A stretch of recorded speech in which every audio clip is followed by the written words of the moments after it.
Cekatan soal iPad, mentok BlackBerry.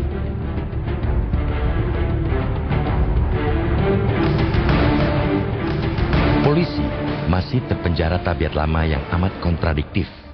Cekatan mengurus kasus-kasus recehan tetapi mentok dalam membongkar kejahatan kelas kakap.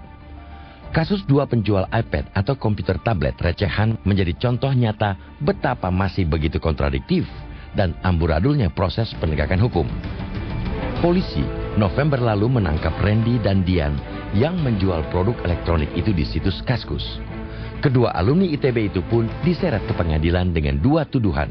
Pertama, menjual iPad tanpa disertai buku panduan berbahasa Indonesia seperti diatur dalam pasal 8 ayat 1 huruf J Undang-Undang Nomor 8/1999 tentang perlindungan konsumen. Kedua, iPad belum resmi menjadi alat komunikasi di Indonesia seperti tercantum dalam Undang-Undang Nomor 36/1999 tentang telekomunikasi. Padahal Undang-Undang Perlindungan Konsumen dan Undang-Undang Telekomunikasi sesungguhnya ditujukan bagi produsen maupun perusahaan distributor berskala besar yang bertujuan selain menekan angka penyelundupan, tapi juga agar mereka tidak sembarangan menjual produk. Karena itu, logika hukum yang dibangun polisi dalam menjerat penjual iPad recehan itu jelas berlebihan dan konyol. Bukankah polisi lebih baik menyeret produsen atau distributor iPad, bahkan penjual komputer tablet yang ada di mal-mal, yang lebih mengganggu akal sehat? 2 lembaga pemerintah jelas-jelas menyebutkan penjualan iPad tidak melanggar undang-undang. Kementerian Perdagangan misalnya menegaskan iPad memang belum termasuk produk yang harus memiliki manual berbahasa Indonesia. Sedangkan Kemenkominfo mengatakan iPad yang dijual alumni ITB itu telah disertifikasi. Itu sebabnya tindakan konyol kepolisian itu tidak cuma mengundang kritikan dan hujatan, tapi amat meremehkan rasionalitas publik.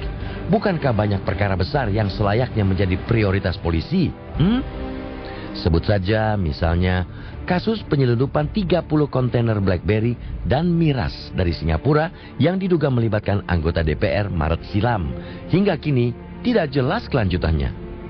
Begitu juga dengan kasus kaburnya para tersangka koruptor ke luar negeri, seperti Nasarudin dan istrinya, Neneng, serta Nunun Nurbaiti.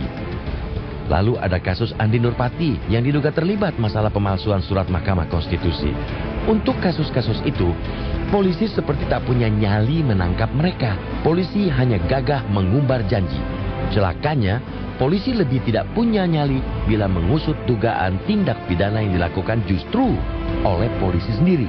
Ada kasus mafia pajak, rekening gendut, dan terakhir dugaan mantan Kabareskrim Mabes Polri Komjen Polisi Ito Sumardi ikut kecipratan duit dari Nasarudin. Perkara-perkara besar itulah yang sesungguhnya harus menjadi prioritas polisi. Bukan kasus ecek-ecek dan mengada-ada.